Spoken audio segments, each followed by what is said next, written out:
Bet you can't guess what this episode's about.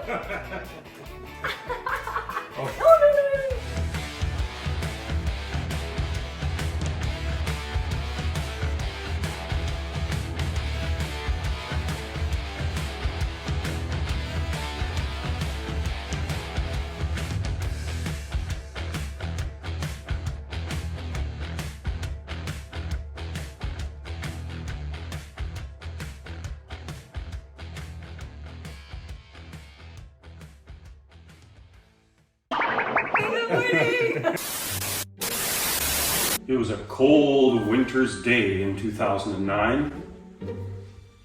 Yours truly was getting ready to sell his car at Blair Jackson.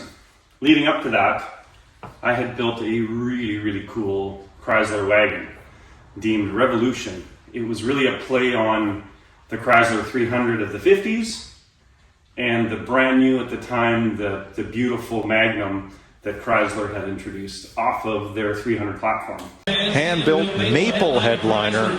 It's got a Hilborn injected Hemi, Foose wheels, DuPont hot hues, custom mix revolutionary yellow. 11,000 man-hours involved in the build of this car. I'll tell you what, this is my favorite car of this entire event.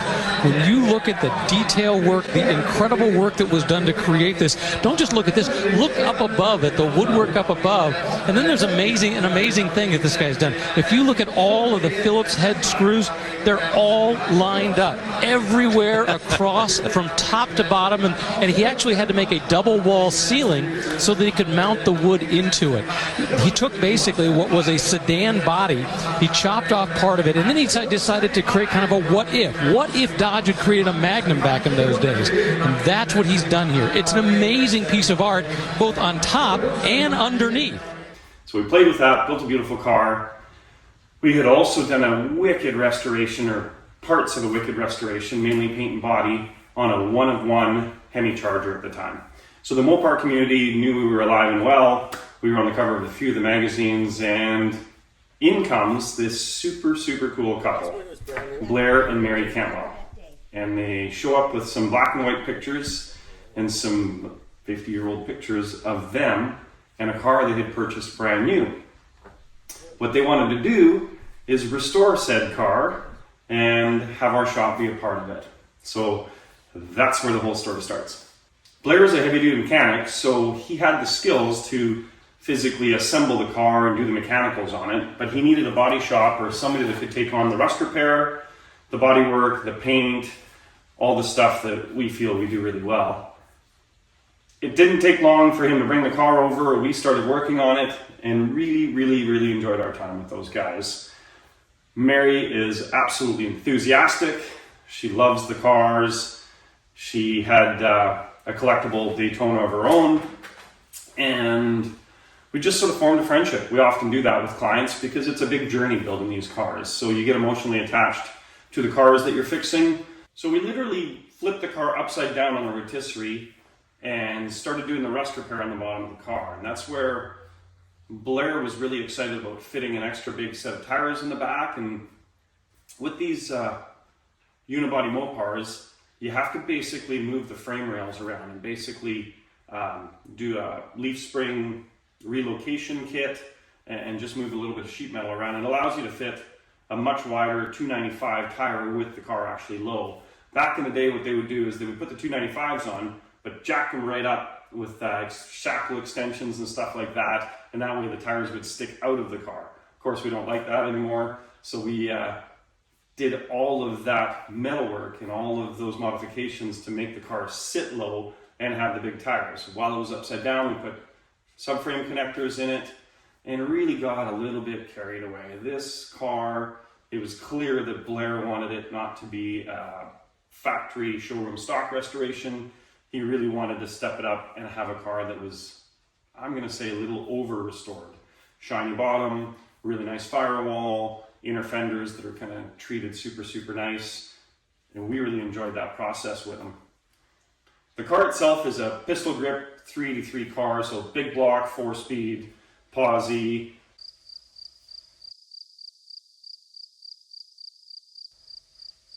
The car itself is a pistol grip 4-speed, 383 cars, a big block posi, 4-speed, all the stuff you would want.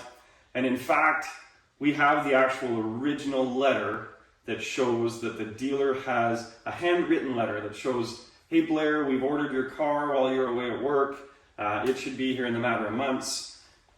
Just double checking your option codes, and hope you're looking forward to it as much as we are. Those kinds of details and that kind of provenance rarely comes with a car that's been through multiple hands, and that's what kept this car being so special. Let's face it, we're 50 years ago was the height of the muscle cars. So how many one-owner cars are we really going to see anymore? How many cars that somebody bought 50 years ago, basically still alive, have the paperwork to prove it, are still out there in people's garages? Sure, you're going to tell me that 20 years ago, so-and-so had one and you missed the opportunity to buy it, but realistically, in the 2020s, it is not impossible, but it is getting near impossible to find original owner cars and stuff that's valuable, collectible, and exciting to talk about. This is one of those examples. That's why we get excited about it. Fast forward about 10 years into the meticulous restoration of this car, and our good buddy Blair passes away. Sort of affected everybody at the shop because we'd grown to know him and really enjoyed him like your favorite uncle, if you will. We didn't know what Mary would want to do with the car. We left it alone, didn't want to bug her about it. And really she ended up kind of reaching out to me and my buddy Mike Harrison and told us that it was time. She was ready to sell the car. The restoration hadn't completely been finished, but it was close. The motor was in the car, hadn't been fired up yet. Of course, the paint job was done.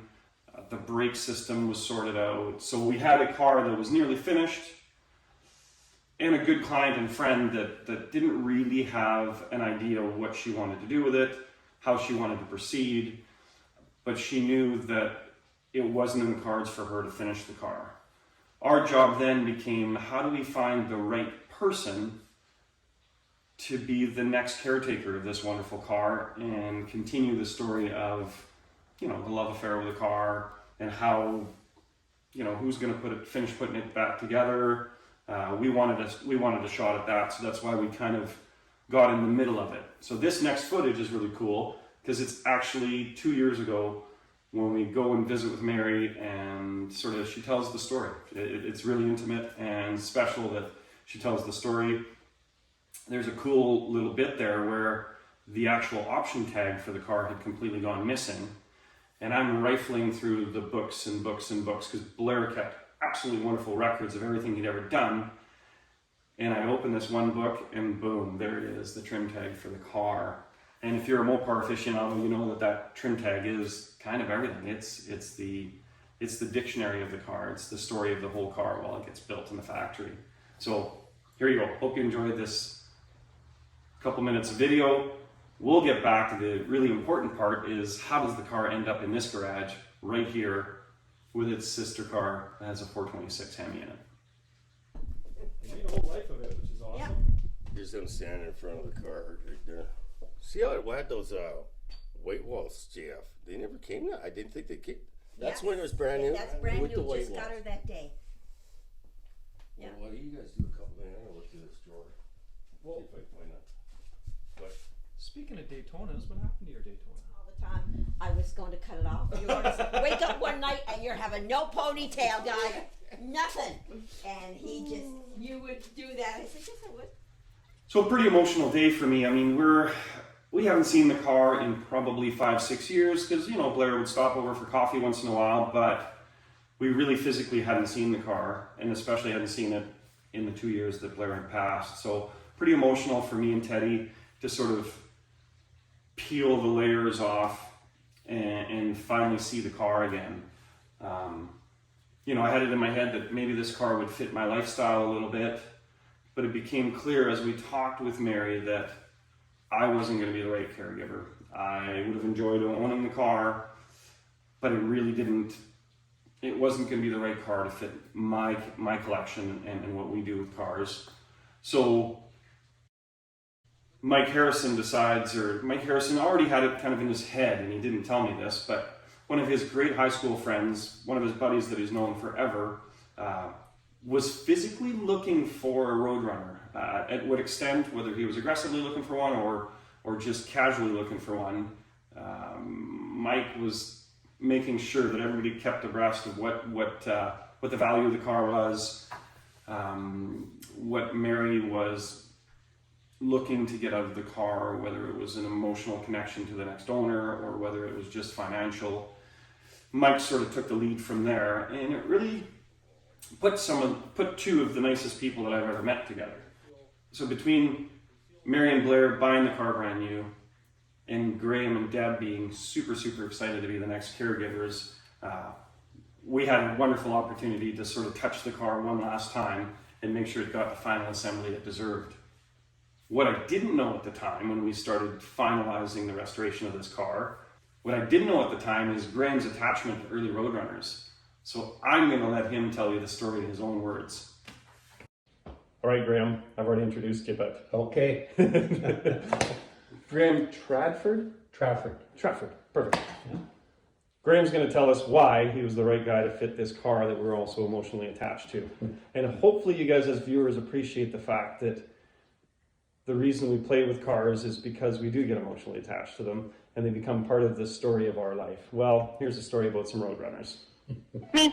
Well, it's got to start when I'm 16 years old. I got my driver's license. I think it was within the first week I was driving one of my dad's cars and I crashed it. And obviously he wasn't very happy. And then it was probably about 6 months later, I crashed one of his other cars. So he said, that's it, you're done. You're buying your own car. Get your own car now. So off I go with one of my sister's boyfriend at the time was a mechanic. So off I go with him and we find this beautiful 67 Cornet.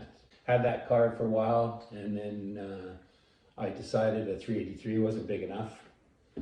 I actually came to the island because I found on a record, I worked at a gas station, I found on a record there was a 440 6-pack long block sitting over here on the Malahat at the Wreckers on the Malahat.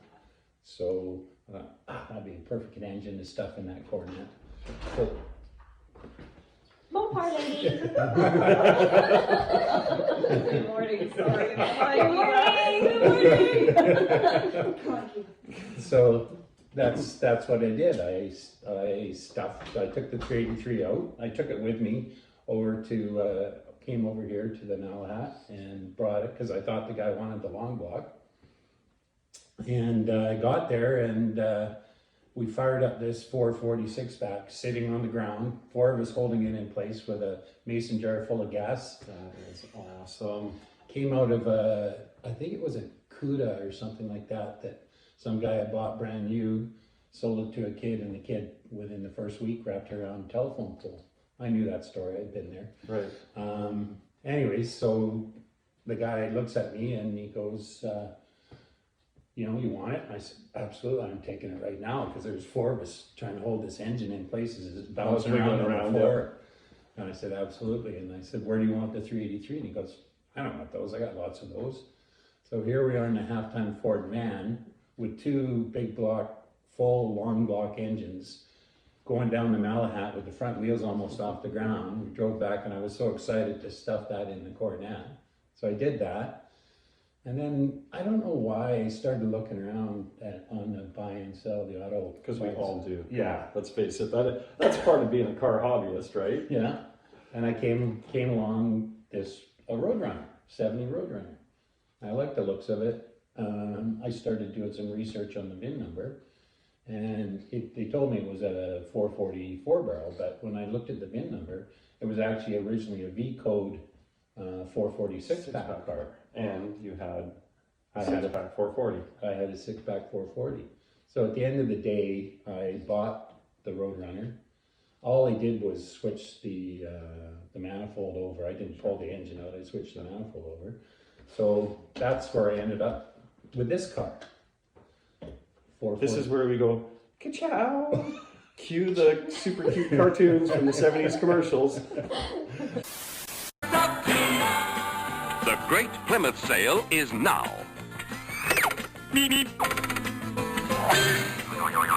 All during the Great Plymouth Sale. So for a great deal on specially equipped Plymouths, head for your Plymouth dealer. You'll see, when Plymouth has a sale, it isn't just good, it's great. Just look what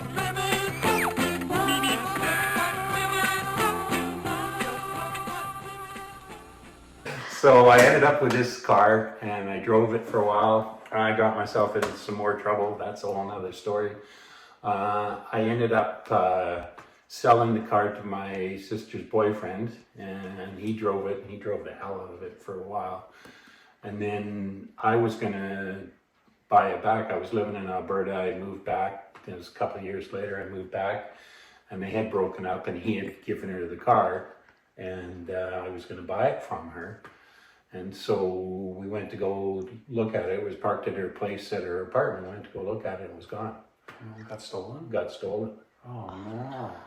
And so anyways, that was Devastating, probably. Yeah, it was pretty devastating because I had big attachment to that car. But So here's what happens to us. There's something about the cars we've owned, but there's also something about the cars that got away. Right? Isn't that the story? absolutely. Oh. So I'll just do a quick sideline. Sure.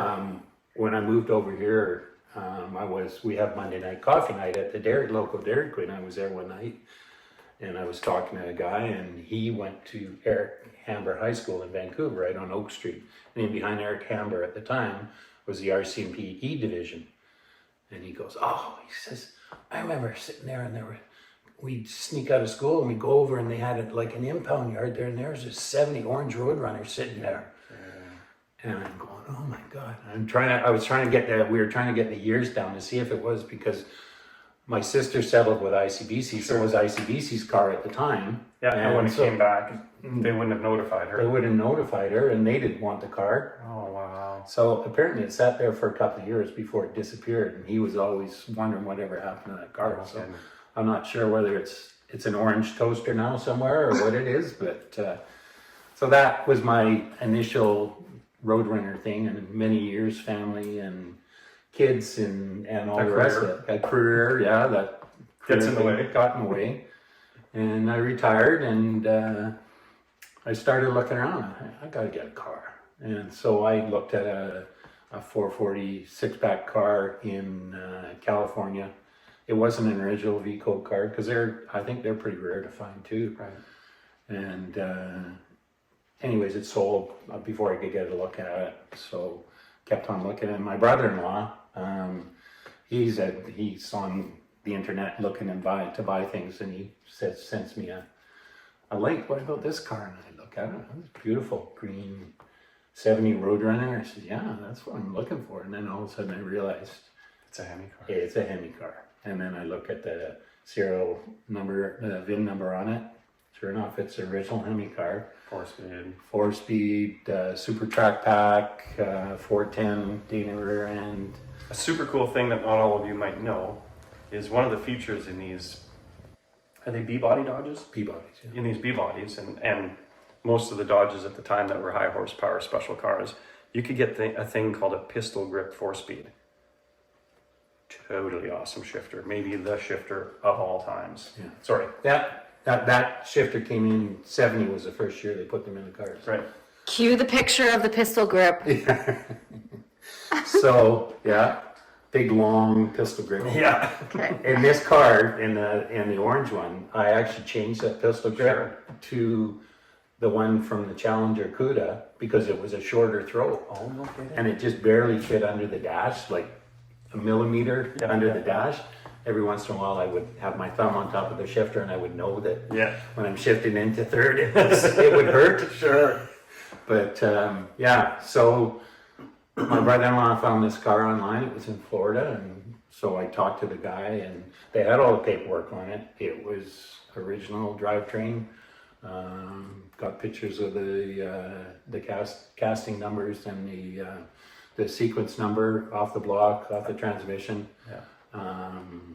And I had to have the car. That was it. There's no doubt about that. No doubt about that. And I got it out of Florida, sight unseen, because it was during COVID. I couldn't go down there to take a look at it, but I got a mechanic down there to take a look at it for me. And he said, "It's a nice solid car." Yeah. I said, "Well, it's going to be my nice solid car." So yeah, so I bought that, got that, and yeah, it was everything. When I got it, it was everything I thought it was going to be, you know, and more, I guess. Yeah. And and if you want to see more pictures of that car, by the way, we have it on some of our other episodes. We were fortunate enough to be allowed to paint that car.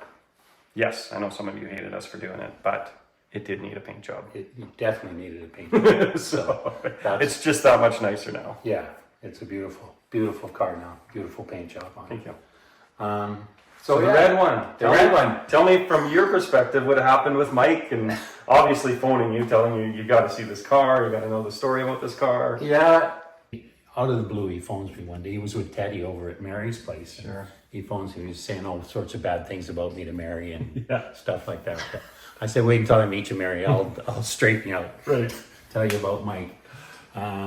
Yeah, so I came up in June for the car show in OSOYOOS. Yeah. And Was she ready to sell the car at the time? Because I know when I spoke with her, Teresa and I went just to get a scope of how we could help her. She wasn't really ready. No, and I think at the time, you know, someone had told her what they thought the car was worth, Sure. but There's a difference between what Yeah. people think cars are worth and really what the market will bear.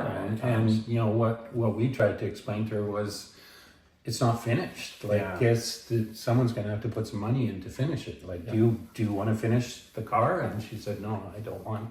I said, "Well, you know, yes, that may be a value when it's finished, but at this point in time, Sure. there's some money." So Sure. I said I was going to talk to JF and find out, you know, what he kind of thought it would be to finish the car, so I could. And we always get that wrong, so don't try us. Mary's a hoot. She's She is hilarious. such a hoot.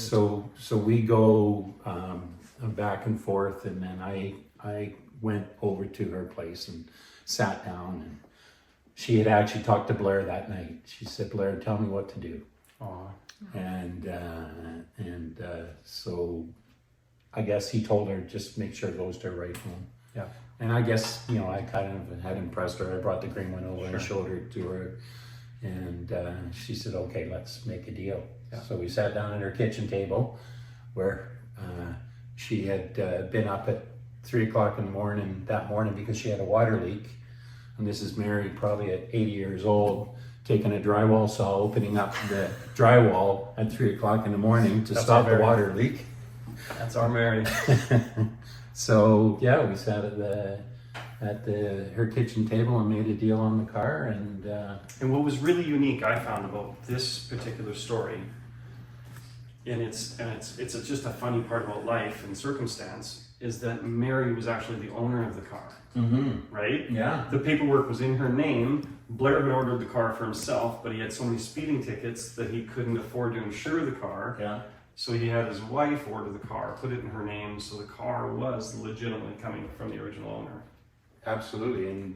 And too, with the car came a scrapbook, Of course. full of his speeding tickets and his court summonses, and a few tickets from the drag strip with his ETs and stuff like that. Well, the cool thing about the drag strip story is when we went and unveiled the car, his racing helmet was still in the car. Oh, really? Yeah.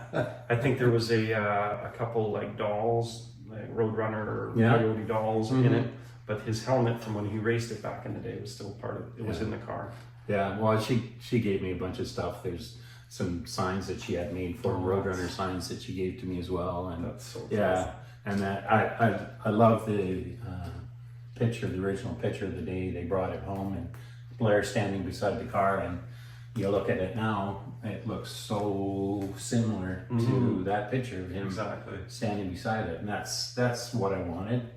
You know, I wanted that car to look like the day it came out of the showroom. Well, then the other thing I just sort of touched on loosely, and I know that when we talk to car collectors, there's always a story about a one-owner car and an original owner car, and that's what everybody's looking for. But let's face it, that was 50 years ago. 50 years ago was even over 50 years ago was the muscle car era. How many people that could afford a car back then are still alive, still have the car, had the forethought to maintain the car or take care of the car? This is a super rare opportunity. It's something I don't think I may never see again in my lifetime. The time has passed, right? Like maybe we're gonna find a mid 80s Mustang or something like that, but a 1960s car that is still a one owner. So there are a few left out there. There's not a lot, but there are a couple, and they seem to be roadrunners for some reason. I don't know, but I think a lot of that at the time you talk about affordability, and that was Chrysler's Plymouth big pitch was they were trying to get those cars under $3,000. Wow. Yeah, at the time, a brand new big block 4-speed car for less than $3,000. Unbelievable. Yeah.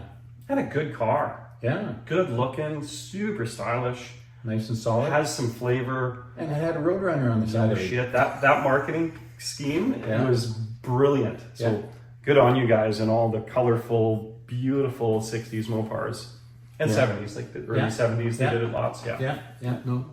Okay, well, Teresa. Yeah. Hopefully we didn't make you cry too much. I love Roadrunners. Actually, it's funny as my mom's nickname was Roadrunner. When they got married, my dad bought a 69 Coronet Super B. Oh, okay. Thanks for watching, you guys. And I hope if you love Mopars, like, share, and subscribe to our channel.